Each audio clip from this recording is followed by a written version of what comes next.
Welcome to Fraud Busting. I'm so excited to have you here. Not only just to chat a little bit, but just because we're friends, and it's always good to catch up. Well, it's great to be on your show. So thank you so much for the invitation. This is fun. Oh yeah. Oh, it's going to be great. So let's let everybody get to know you a little bit first.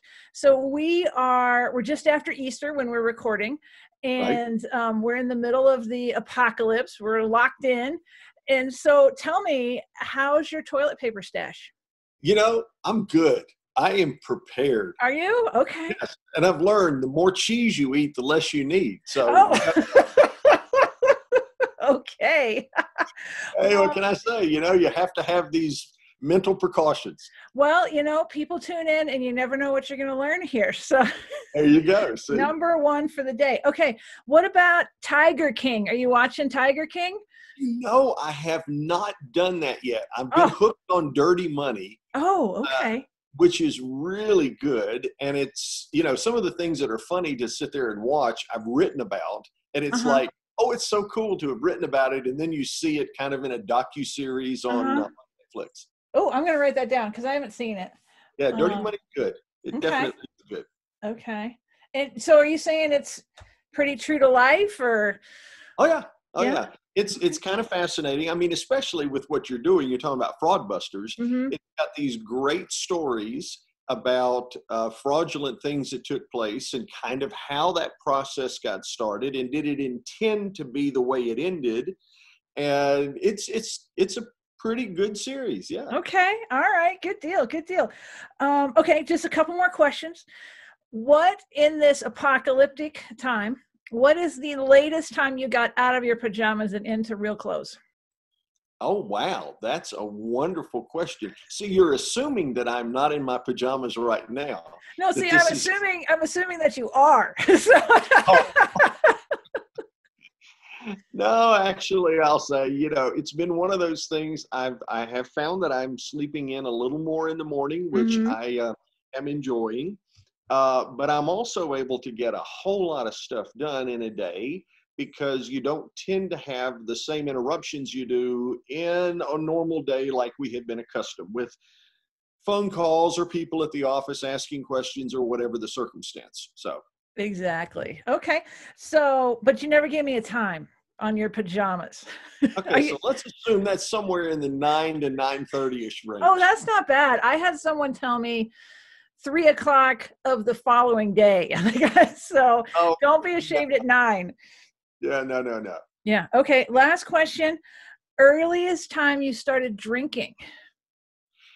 So here's the thing. I'm not a big drinker. And so it's been one of those things where a good number of friends have been like, oh my gosh, I'm having a Covatini or whatever. And I'm like, I'm just killing it on unsweet tea. I'm trying to maintain the keto, kind of not put a lot of weight on during this thing. So I just haven't been consuming my sweets through alcohol at this point. There you go. Okay. Yeah, I haven't been drinking a lot either, but you know what I'm noticing is I'm dropping a little bit of weight because I'm not going to all these conferences. Yeah, no kidding. Those snack breaks at the conferences, man, they get you every time.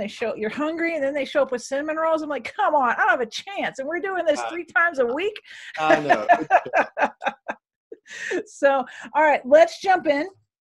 Let's get right to it. Now, you have a very interesting background, which is why I wanted to chat with you here, especially on fraud busting. So you ended up in prison. Oh, yeah. How did that happen? Tell me everybody wants to know the whole story. What's the scoop? Okay, so we'll take it in like little bite-sized chunks. Okay. It never was, I would not have been voted in high school or college the person most likely to end up in federal prison, but I did. Okay. So let's go back to the mid to late 80s. Okay. 1987, in fact. So I was tax partner in a CPA firm. I testified before Congress on various aspects of federal tax law. I'd written articles in national magazines. I taught continuing education in 30 states. I was on a really great upward trajectory. But it was the mid to late 80s. There was a bit of a recession taking place, and I was overextended and underfunded. Okay. Or I had too much debt. Got it. So it occurred very simply. January 1987, I get a call from my local banker who says, Chuck, you're 2 months behind in your house payment. Is there a problem? Uh-huh. Okay. Now, Traci, here's the deal. If something happens to you unexpected, if it's a trigger, okay? Like this banker and I went to Sunday school class together. We were chicken eating buddies together. He sent me lots of business. And he calls me and he says, you're 2 months behind in your house payment. Is there a problem? And I'm like, internally, oh, crap. If I can't manage my own financial affairs, is he going to send me any money? Surely I can't admit to him that I'm 2 months behind in my house payment, which, by the way, I was. Uh-huh. But if I admit it, then what would he do? He might think to himself, oh my gosh, he can't manage his own money, but I'm sending him other people's money to manage, and I'm not sure if this is going to make sense. And if he didn't send me the business, then what would happen? I'd have less business. And if I had less business, I'd have less money. And if I can't pay my bills now, I damn sure couldn't pay them otherwise. So my goodness, I've got to say something to preserve face. Oh, wow. Okay. So it happened like that, like just in a snap. Boom, like that. Which, by the way, for your program, typically, if you talk to your average fraudster, they didn't start by saying, I am going to be a fraudster. Uh-huh. It's just some weird something that causes you by a trigger, an emotional trigger, to do something really stupid. Got it. Okay? So, quick side note to this. It's like having a 4-year-old and you've just made cupcakes for the Friday take to school day thing. Yeah. And the 4-year-old eats it and got cupcake all over their face. Uh-huh. And you go in as mama and you look down at your little daughter and you say, did you eat that cupcake? What will she say? No. No, mama. No. And there's chocolate all over her face. Uh-huh. And we ask ourselves the question, how did that happen? And it's an instinctual fight or flight thing. If you think you're going to be in trouble by nature, you will fight or flight, but you'll do something that rationally you look back and say, the dumbest thing I've ever done. Mm-hmm. Yeah, mama ate the cupcake and it was good. Yeah. So I could have admitted, yeah, I'm behind, but let's work it out. I'll get a big bonus at the end of tax season. No problem. But I didn't.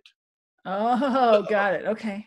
So he says to me, I say back to him, I said, look, are you sure that payment hasn't been misapplied? Now, keep in mind, Traci, that was 1987. We still had punch cards. Yeah. Ads, right? So he was like, I don't think so, but let me check and see. Now, during the momentary lapse of him checking and seeing, here's how it plays out. And this is the fraud triangle. 1, there's need. Mm-hmm. I needed $2,000.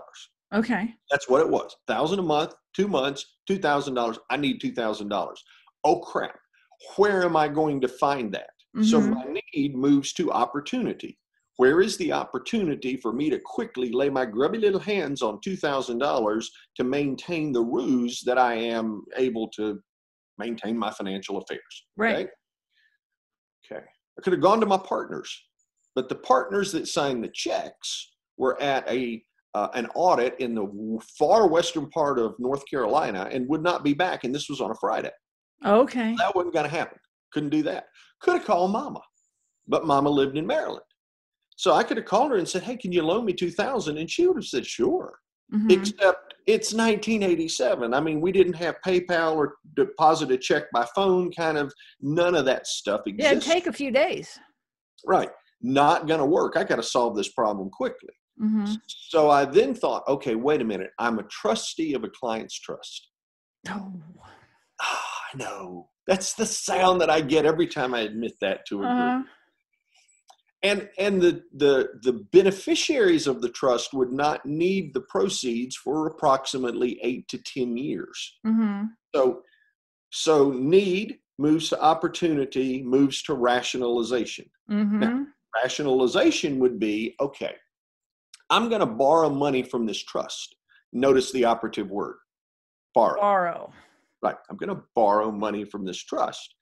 And of course, I'm not stealing it, because if I'm borrowing it, I need to have a note. So I went to the computer, WordPerfect, WordStar, whatever it was. WordPerfect, yes. You remember that stuff, right? You can tell I'm an old geezer. I can remember stuff like that. I, Charles Gallagher, being of sound mind and body, and I'm sitting there typing this on the computer and wrote out this note. And I stole the money from the trust. And all of this happened in the period of what, 30 minutes? Yeah, 30 to 45. Yeah, okay. Banker calls me back. Chuck, I've looked at, and before he could finish the sentence, it was like, oh, David, I am so sorry. I cannot believe this. You know, my wife and I, we just had our first son, which was true. Okay. And now I'm going to offend a bunch of people right here, not intending to, but here's what happened. And you know, she pays the bills. Almost spit out my water, Chuck. Now, the truth is she didn't pay the bills. I did, but he didn't know that.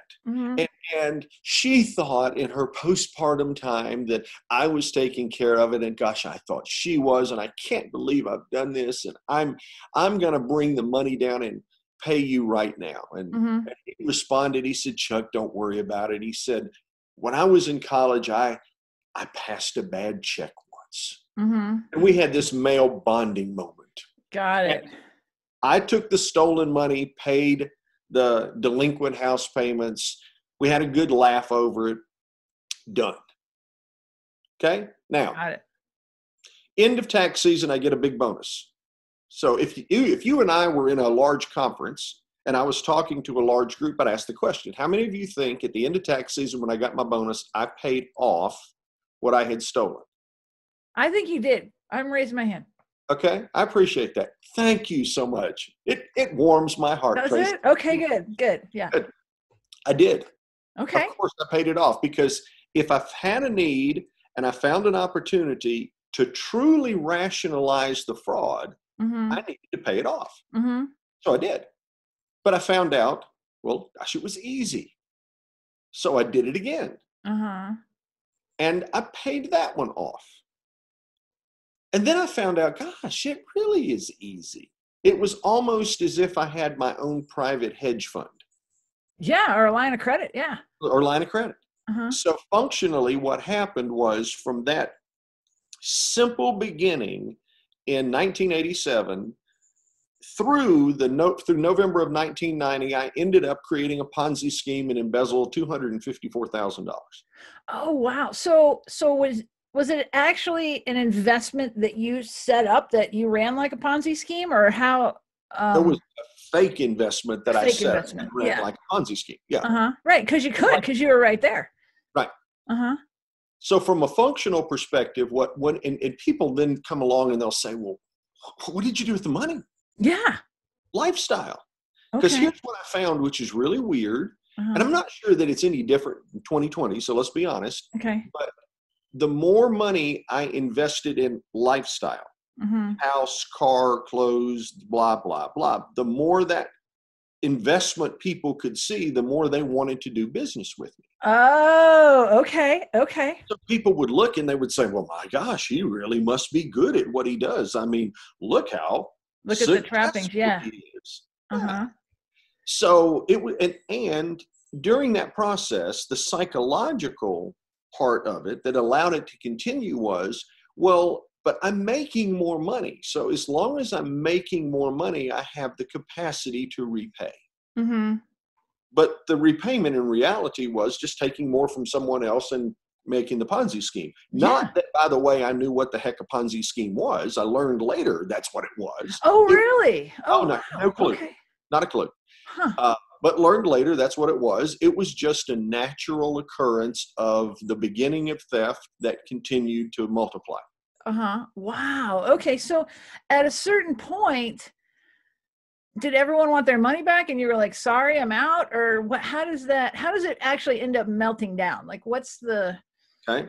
Fair question. So November 1990, I'm in Boise, Idaho, and I am teaching a continuing education course, 8 hours of tax law.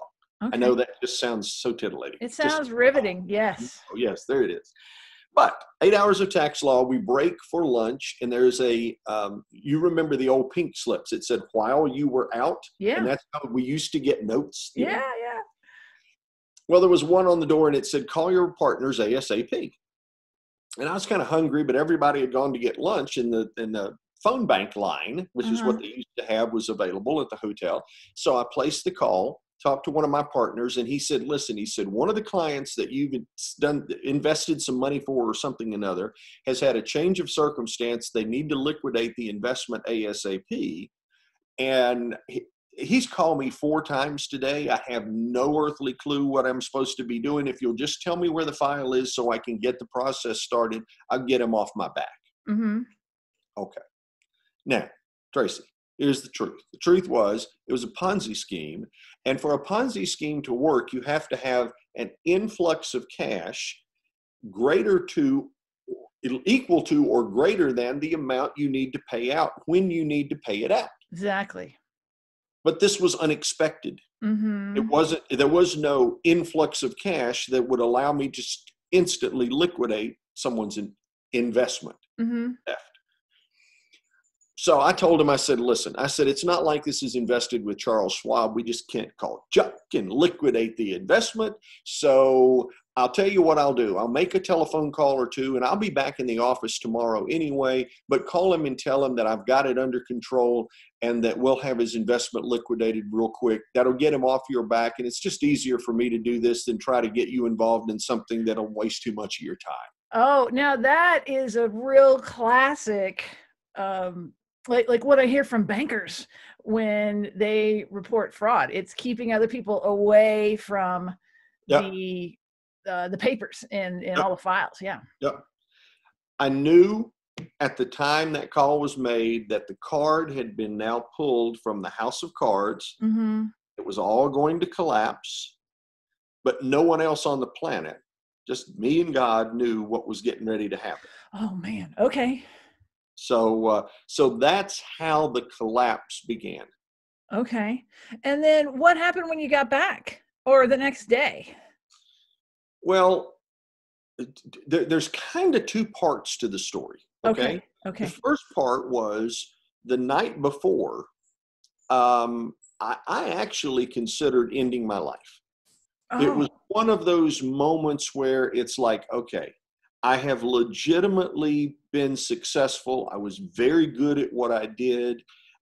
People knew me as this one person, but here it is. There's $250,000 worth, which seemed like a lot of money at the time, but $250,000 worth of just pure fraud. If I ended my life, there's way more insurance than anybody would need. It would pay off the folks that I'd stolen money from, and people would mourn for a short period of time, but my kids were real young. My wife would, I'm sure, remarry. Life would go on, and I would just be a momentary blip in time. Right. But that night, I ended up. I'm chicken. Okay, let me just be the first to tell you this. I don't like pain. Okay. Right. Yeah. Most guys do. Don't like pain. So I ended up calling anybody I could get, psychiatrist, psychologist, proctologist, didn't care, just needed to be a doctor, somebody with a P behind there. Okay. Talk to him. Got this one guy, and he ended up making a statement to me that was really profound. He said, son, he says, you have made a terrible mistake. Yeah. But you are not a mistake. Okay.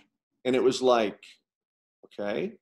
He said, son, you've made a terrible mistake, but you are not a mistake. And then he said, the choices you make tonight will define the life you live in the future and the legacy you leave for your 2 sons. Oh, Make boy. Okay. Those choices wisely. Mm-hmm.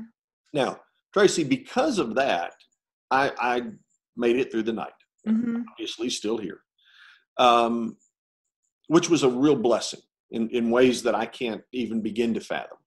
But the next day when I got home, I thought to myself, I said, okay, maybe, just maybe somehow, if I tell my partners what's happened, I mean, I know they're going to fire me and I know this is going to be ugly, but maybe somehow there'll be a way to do something to mitigate this whole thing.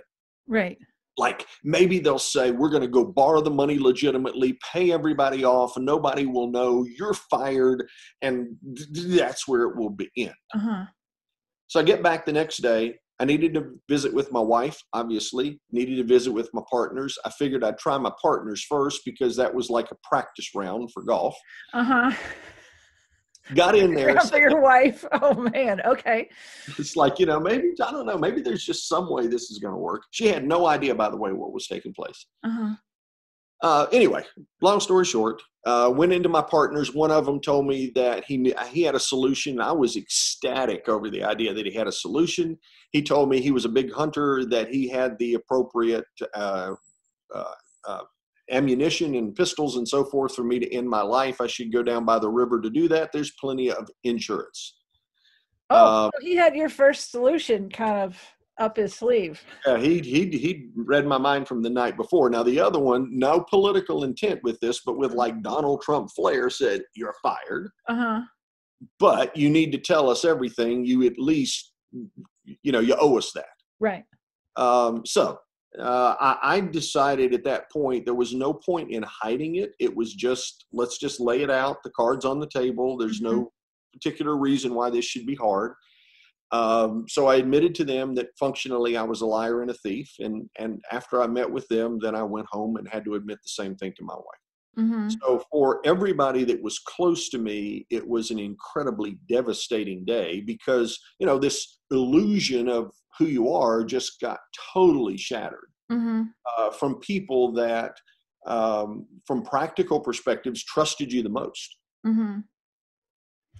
Wow. Okay. So then that gets you through like step one of this whole story, it seems like. So what happened next? Tell me, like, how did this thing go?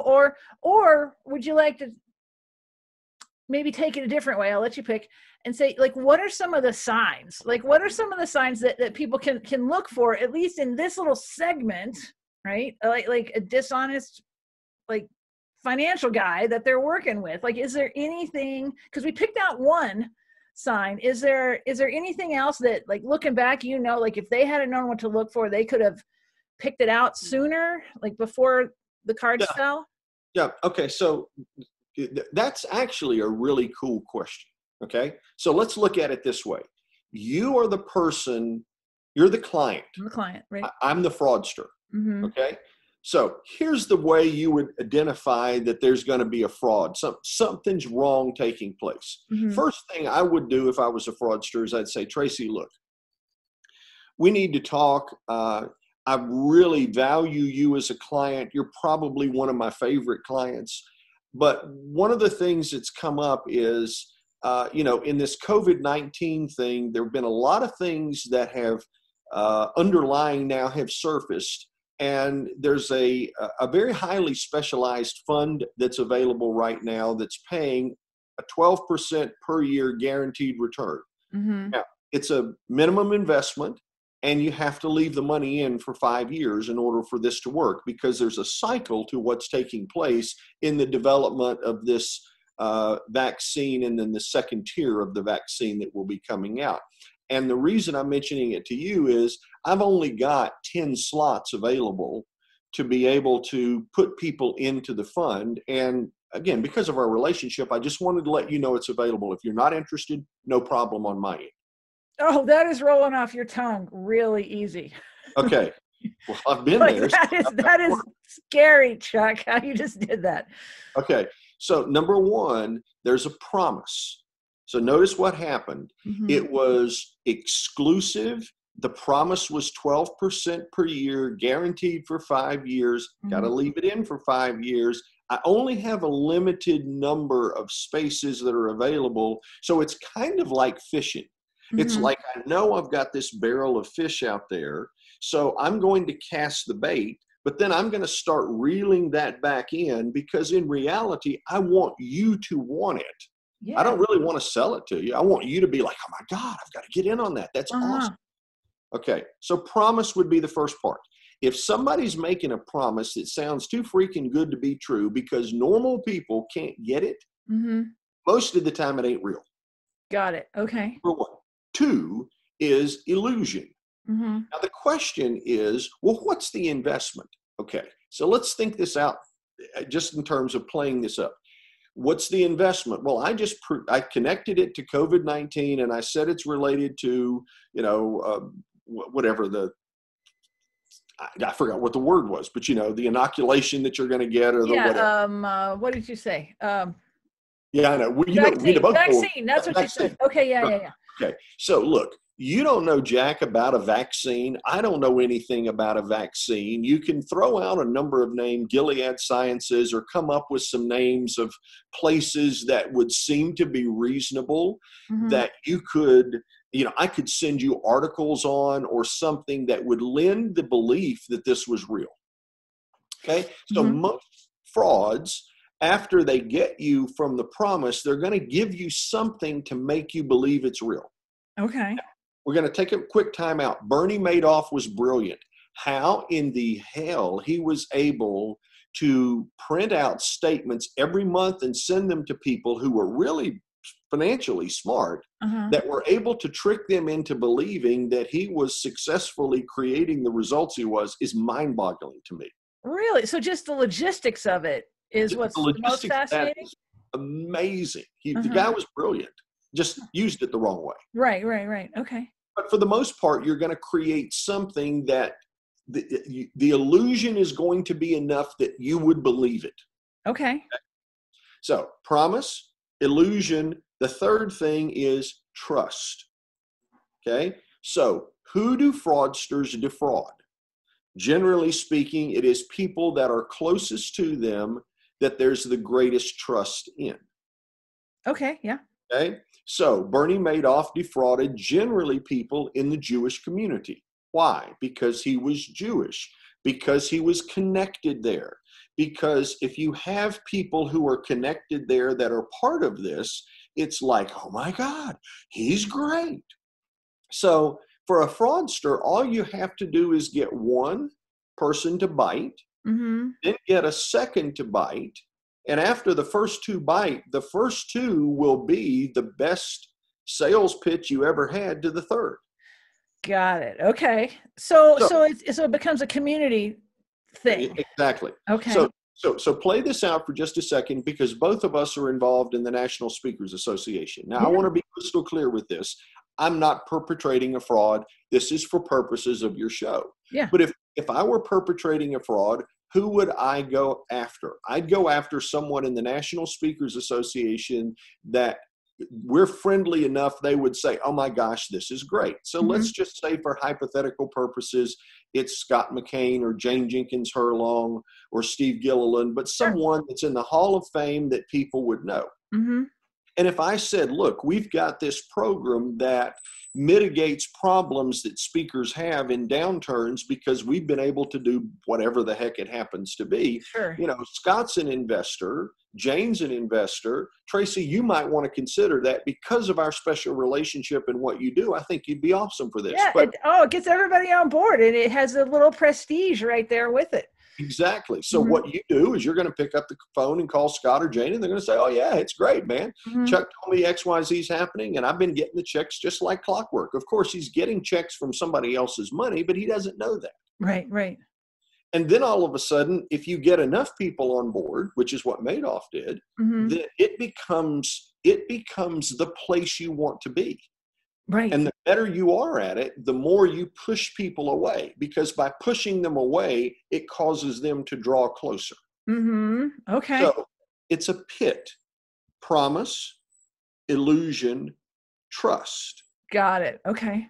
Okay. So if you're sitting back, for anybody that's listening to the podcast, if you're sitting back and thinking, oh my gosh, somebody really close to me has said, I've got this great thing, probably a friend at the country club or the church or whomever you're connected with, but I've got this great thing. Here's what it is. And it's only to people that are close with close knit. You need to do your due diligence, because there's a reasonably good chance it's fraud. And right now, because we're sitting here in the midst of a global pandemic where people are sequestered at home and folks are losing money, now is the time for fraudsters to be rampant out there. Yeah. Well, when the economy goes down, fraud goes up.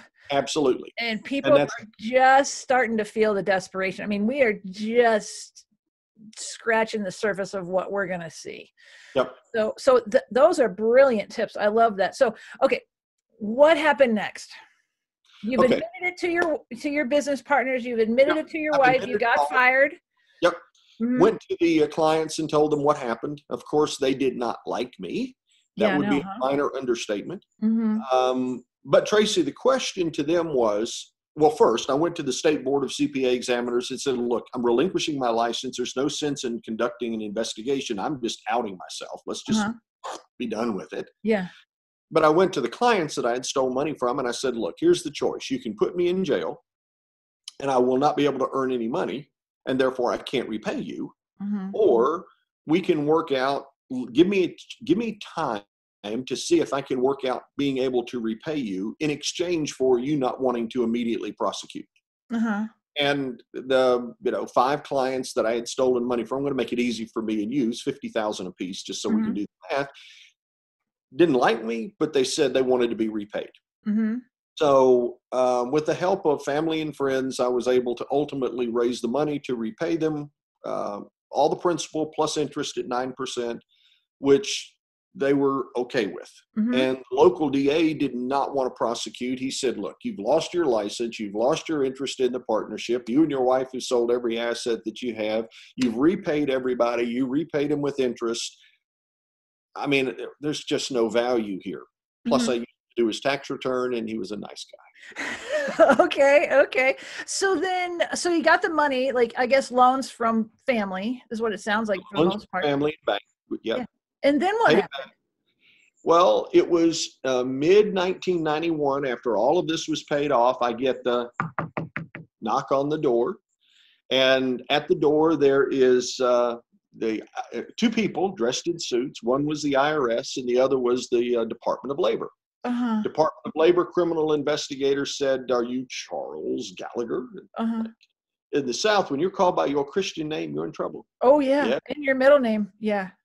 Oh, yeah. He says, so we're investigating you for uh, uh, uh, embezzling money from a retirement plan. Well, I was a specialist in the Employee Retirement Income Security Act of 1974, which is the law that governs all retirement plans. So I clearly knew better. Uh-huh. And the other, the IRS, wanted to investigate me for failing to pay tax on stolen money, which Oh, never so they crossed. did the Al Capone move. Okay. Yeah, Okay. yeah. 1040, line 23, other income, stolen money. Who would do that? Right. Okay. Right. So ultimately, the federal government, I mean, there was no investigation because I'd already outed myself. It was pretty public by that point in time. Uh-huh. Ultimately, we agreed I would plead guilty to 1 count of embezzlement and 1 count of tax evasion. Uh-huh. And I will say the federal government was kind. They did not have to do this. Uh-huh. But all of this was in 1991, and they initially wanted to put me in prison and get this thing over with. But if I was incarcerated, I couldn't repay the bank. Mm-hmm. And I did actually have a job. It didn't pay a lot, but I did have a job. So couldn't repay the bank if I was incarcerated. So the federal government deferred prosecution until 1995. And in 1995, I did what I said I would do. I pled guilty to 1 count of tax evasion, 1 count of embezzlement. Mm-hmm. And on October 2nd, 1995, took 23 steps into federal prison, became 11-642-058, a convicted felon. Oh boy. So was there a court thing or did you just go straight there? Like, how does all that come together? It was pretty simple. There was a court thing. You go before the judge. The judge says, how do you want to plead to the 2 counts? You say, I plead guilty. I did. He said, okay, you're guilty. They took me back, fingerprinted me at that point in time, and then they released me on my own recognizance and said that they would let me know when sentencing was going to be held. So in June of 1995, I went for sentencing. I was hoping they would give me probation. Mm-hmm. I mean, I hadn't fled the country. I hadn't done anything wrong. Right. I was making my payments like I should. I had made restitution, etc.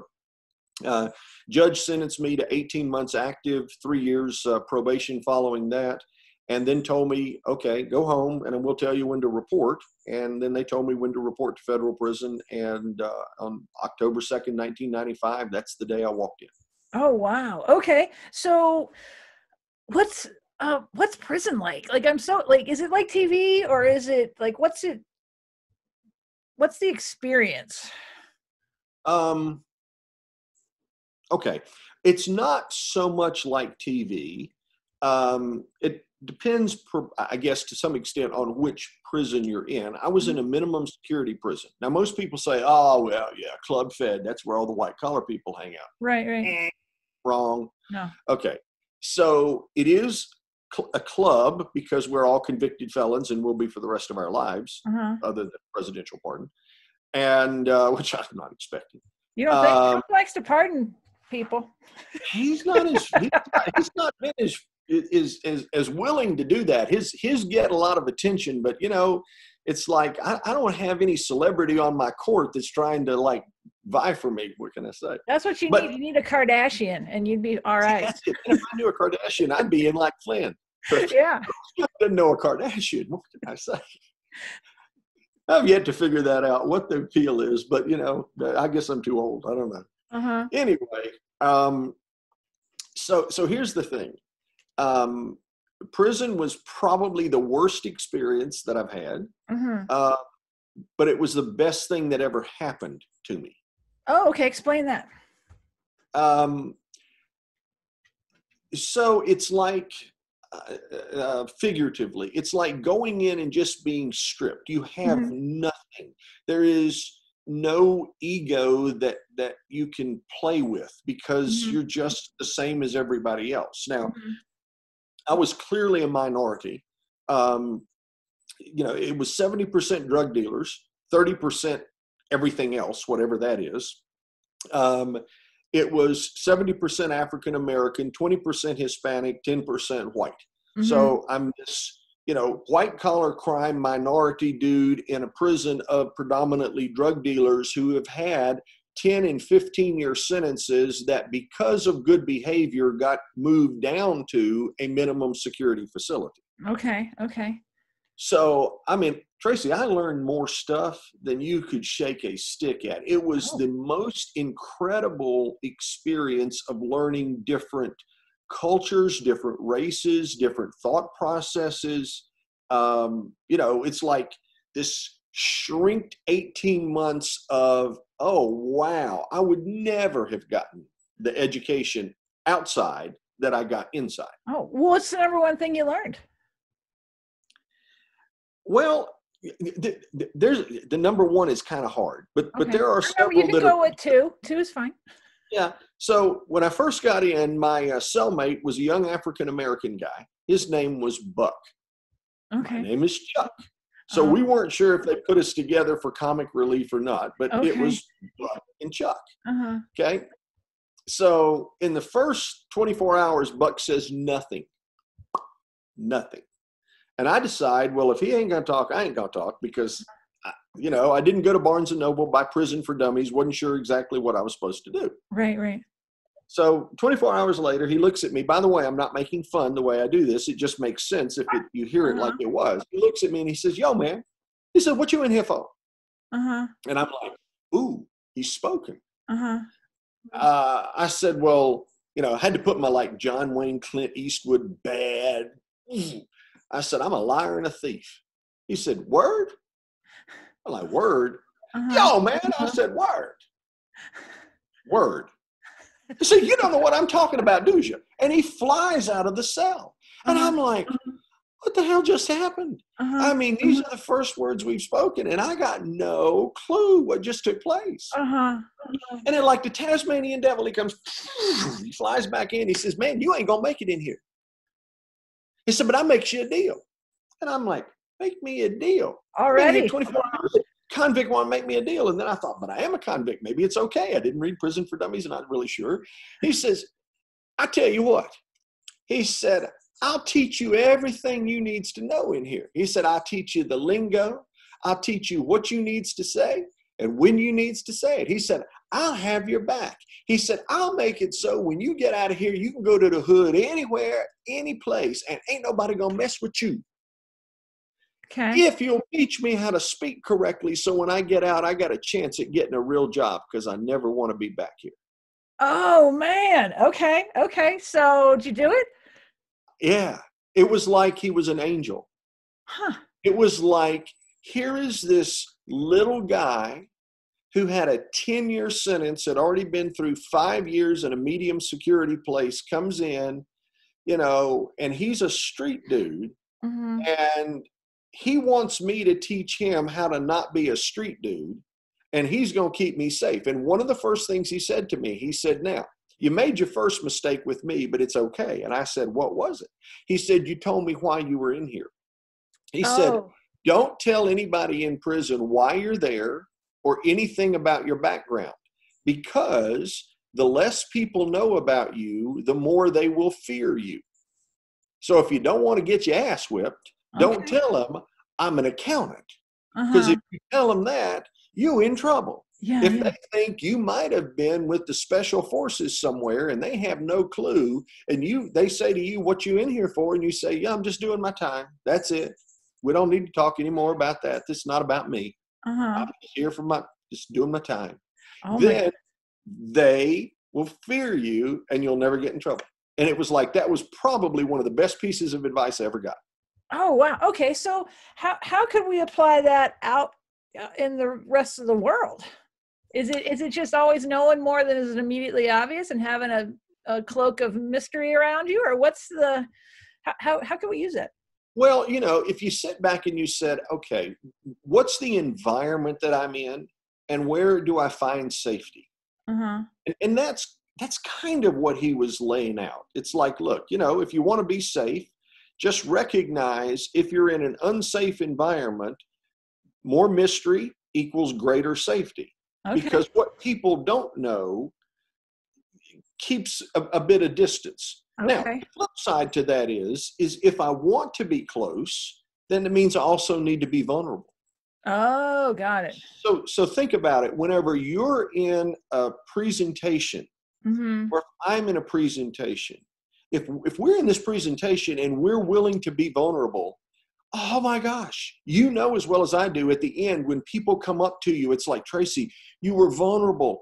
That I have had, and they'll tell you whatever their challenge has been. Mm-hmm. And the fact that you were willing to be vulnerable and to open your heart and to be there for them made the experience for them impactful.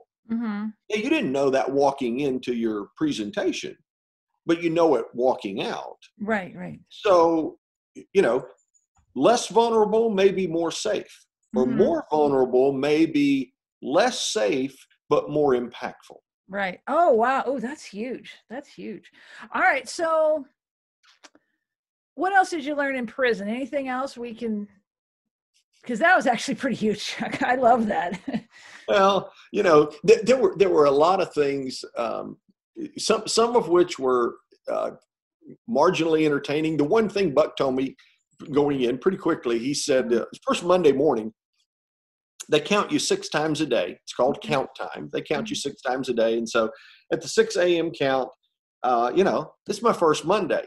Buck kicks the bunk bed and he said, get up. I said, why? He said, get up. I said, okay. He said, it's time to go to the chow hall. I said, I'm not hungry. He said, okay, look. He said, you're in the federal prison. It's going to take them 3 weeks to figure out you're here. This is the federal government. Nothing moves fast. Mm-hmm. Which, by the way, if you're waiting for your payment from the federal government, remember, nothing moves fast. Yeah, no, we're not going to see those for a while. Anyway, he says, look, he said, they won't figure out you here for 3 weeks. He said, so if you're laying in the bed, some guard's going to come through, see you laying in the bed, and he's going to give you a job, because everybody in prison has to work. You have to work in prison. Otherwise, it would be called slavery. And they pay you. You'll get paid 12 cents an hour. It's amazing how much money you'll make.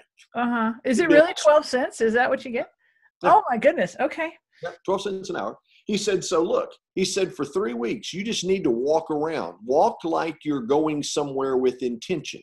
If you look like you're going someplace to do something, the guards will leave you alone. So he said, for all day, you need to walk around with intention. And he said, find you a job. Mm-hmm. And I was like, he said, because if you don't, you're going to get the crappiest job that's available. I promise you. And you'll be stuck with it because nobody else wants it. And it'll be miserable. Mm-hmm. So I went to the business office. I'm a reasonably smart person here. So I go to the business office and I meet the business manager for the prison. And I said, do you have any openings? Well, maybe. I said, well, I'm a former CPA.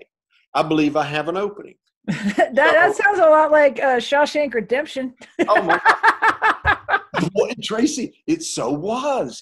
He lined the whole business office with white collar criminals. Okay. And we all wanted to be there because it was air conditioned in the summer and heated in the winter, and that was good for us. Now, couldn't use a calculator, you couldn't use a computer, you couldn't use a typewriter. Everything had to be done by hand. They were afraid if it plugged into the wall, you were going to freak them out.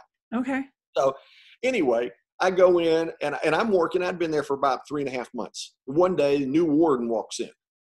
And so when the warden walks in, man, you start looking like you're working. Ooh, you're feverishly doing something. Yeah. Okay?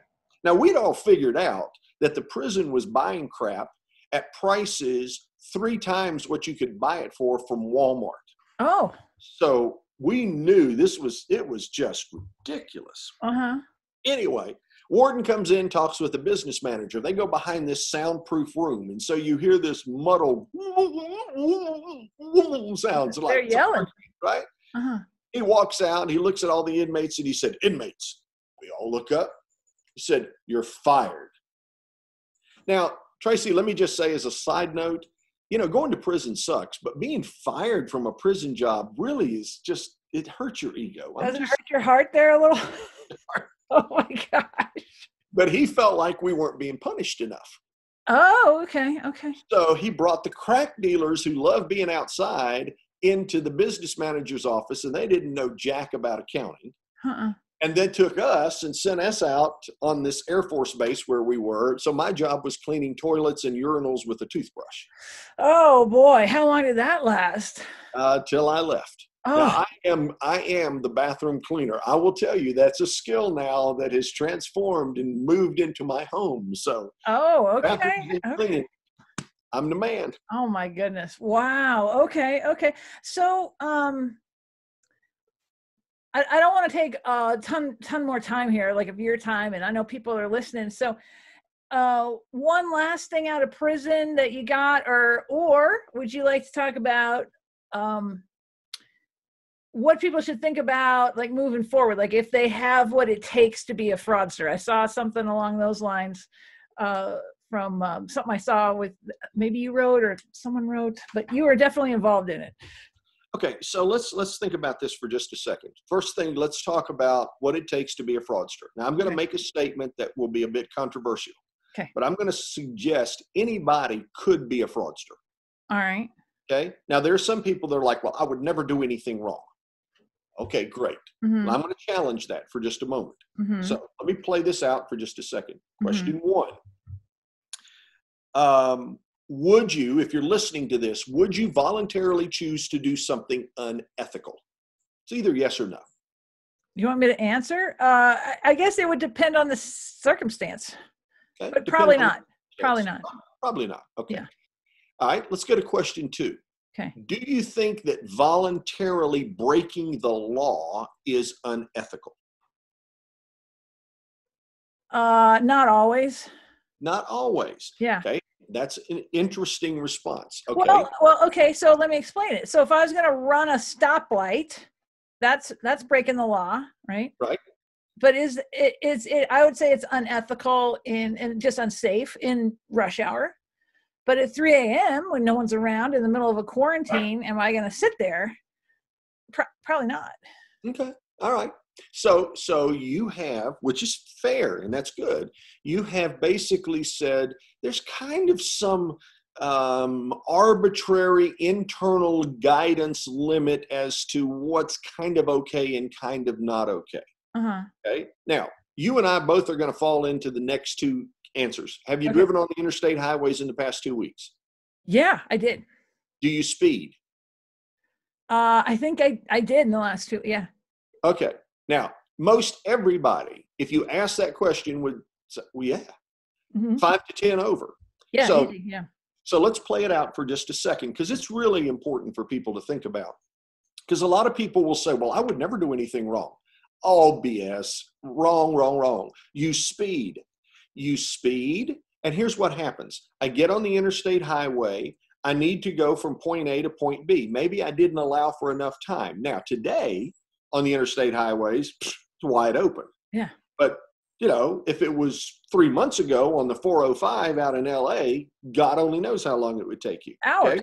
Hours. Yeah. So I need to get from point A to point B. I'm in a car that allows me to exceed the speed limit. And rationalization is, okay, I'm in a black Camry. What's the probability the police is going to pull me over? And after all, everybody does it.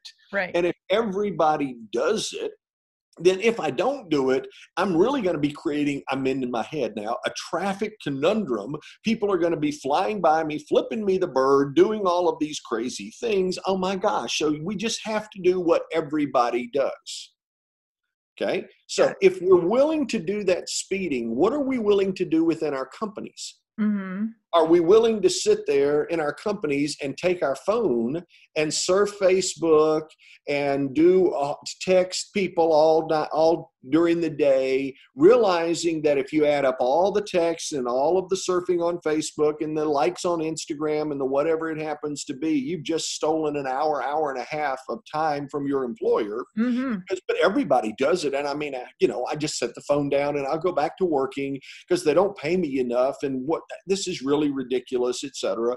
What are the things that we are willing to do that nobody seems to have any concern over? Because if you're willing to do the small thing, is it possible that taking that first step on a slippery slope, and you started off by saying you had snow there, so you know about slippery slopes. Oh yeah, you go right down. Right. So, you know, if you're willing to take the first step on the slippery slope, is it possible you're willing to take another step? And is it possible over time that in doing that, you could actually be really advancing your choices? Well, yeah, and I think you get numb to it after a while. Like it doesn't seem wrong anymore. It seems like just, you know, at 3 a.m. running a red light, if there's nobody there, or a stop sign, who cares? It'll be a rolling stop. It's 3 a.m. Middle of the day, people going, you're going to be more apt to stop. Mm-hmm. Middle of the day, if everybody's doing 80 on the interstate highway and the speed limit 70, but if everybody's doing 80, you just go with the flow of traffic. Right. If people in the office naturally are going to take pens or pads of paper or reams of paper because they need some paper for the printer at home because they're going to be printing something, their tax return, whatever, but then everybody kind of does it, and that's just the way it is. So you start looking at that and you think it might not be good for the customer. What is it that we might do that might not be good for the customer? Because there are things that could take place. Or it's not good for the company. Or it's a policy violation. I mean, people violate these things all the time. Now, it might get to the place where it's unethical. In the speaking world, it is ethical to buy your pictures and video and so forth that you're going to use. That is the ethical thing to do. But if you're sitting there writing a blog about COVID-19 and you're interested in getting a picture, you could easily put COVID-19 in a Google search, hit images, find a gazillion images, right-click on the doggone thing, stick it in your blog, and pay no attention to it. Till 3 years later, when Getty Images sends you a bill for $900 for using an image that you didn't pay for. You didn't think about it because it was like, it's just an image that I'm using for a flipping blog during a particular point in time. Right, right. Now, that would be a violation of our code of ethics for the National Speakers Association. It also would be illegal. And Getty Images is pretty good about sending people bills for that kind of stuff. Aren't they? Yes. You generally don't get out of. So you see how the slippery slope can kind of take place. So most people don't start saying, I'm going to be a fraudster. I never had that perception in mind. I became one, but I didn't start that way. So if we can identify that there are things that will trigger us to make stupid choices, and by the way, there are 3 of those, just to throw this in. It's financial is a trigger. We saw that in the Great Recession of 2008, 2009. Okay. Financial's a trigger. Relationships are a trigger. If your relationship goes bad with people, that's a trigger to do stupid crap. And health is a trigger. Now, think about where we are right now, and this is like the flipping trifecta of people making stupid choices because it has a financial impact, It has a relationship impact. There'll either be more babies born or more divorces in probably 9 or 10 months. And oh yeah, oh yeah. And it has an impact from a health perspective, because now a lot of us will be rethinking what's our social interaction with folks. Mm-hmm. And are we immediately going to go out to the big NBA games and sit with a whole bunch of people?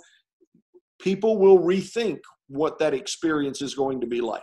And it creates impacts to people's lives. And when people's lives are impacted in ways they can't control, they try to find something that gives them control. Wow. Okay. So then that's when they're going to try to do the dumb things. Yep. Yeah. Because they have control of that one aspect at least. So, or they think they do. Yeah. Well, they think they do. And it'll last as long as it lasts till it stops working. Right. So. And, with what you're doing, Mm-hmm. fraud busters, Mm-hmm. you can take to the bank every time you talk to somebody that has perpetrated a fraud somewhere in their mind, there was a need. Mm-hmm. In their head, something that triggered an opportunity that ultimately triggered rationalization. And, make it simple for me and you, Bernie Madoff. What was the need? It wasn't money to begin with. Bernie Madoff's need really was emotional when it went back to his childhood, because when his daddy's business failed, little Bernie said, I am never going to be like that. It will never happen. And he was a brilliant guy. Yeah. But all of a sudden, when the market took a downturn, he was like, I cannot not pay these people. I've promised this. And that's the beginning of then the Ponzi scheme. And eventually this is just the easiest way for this to happen. And it would have continued to this day had it not been for the recession in 2008. Because when the money dried up coming into his fund and people wanted money out of his fund, he could no longer sustain the fund, which is how a Ponzi scheme always collapses. Yeah, yeah, absolutely. I mean, well, we have a financial hiccup every 10 years or so. I think we've beat this one for a good 2 years, I think. Yep. Beat it off. But yeah, here it is again. So we're going to see a lot of this coming up. Chuck, one final thought for people. Anything that people need to know? Yeah, your history doesn't create your destiny. Mm-hmm. People have asked me, they said, when did you get started in public speaking? Well, I got out of prison in 96. A decade later, I was a senior VP of sales and marketing in a public company. So how do you be a senior VP in a public company and a convicted felon? And the answer is every choice has a consequence. If you make a different set of choices, the consequence will be different. Mm-hmm. So I'm a convicted felon, but that doesn't mean I bring no value to the table. And so for people who have made mistakes, and that doesn't mean they're all convicted felons. I'm not saying that. But for people who have made mistakes, you have a choice. You can be a victim or a victor. If you're a victim, you're letting your history define who you are. If you're a victor, you're saying, you know what? It's part of who I am, but it is not who I am. And, I have learned from the experience of the past that if I'm transparent, I can lay out the facts so people can see the simplicity under which it takes place and maybe either recognize that in themselves or in others, so they're more cautious, or recognize that promise, illusion, and trust is that three-pronged approach to how fraudsters defraud people. So if I'm aware of a promise that is too good to be true, an illusion that I cannot absolutely pin down and guarantee is 100% correct, and the fact that it's going to be with people that generally are pretty close, that are trusting. Same thing that happened with Elizabeth Holmes and Theranos. Oh man, yeah. I mean, you look at it, you can see it, you can see exactly how it plays when you look back. The question is, can we look forward and recognize it before it happens to us? Well, I think that's the goal. And that's really what I'm trying to do with this podcast. Yeah. And so how can people get a hold of you? Because you're actually a fantastic keynote speaker. Tell me, what kind of groups are you good with? Website, how can people find you? Okay, well, the website's easy. It's chuckgallagher.com. Gallagher is Gallagher. Email is chuck@chuckgallagher.com. Gosh, I'm not a hard person to get in touch with. Phone number is 828-244-1400, 828-244-1400. Operators are standing by. That would be me. But, here's the thing. I speak to all kinds of groups, whether it is the Geospatial Intelligence Agency, the FBI, Lockheed Martin, or the International Association of Kitchen Exhaust Vent Cleaners. Hey. Every organization have people that have the potential to make poor choices. And Traci, from my perspective, if I can do something to illuminate how those choices take place so that maybe when we shine some light on it, we can prohibit that from happening, I think that's a positive thing. So that's what I do. Well, that's good. Well, I'm glad you're out making the world a better place and having learned from your mistakes. So thank you so much for coming on the show. Hey, Traci, it's been my pleasure. And you're going to rock this.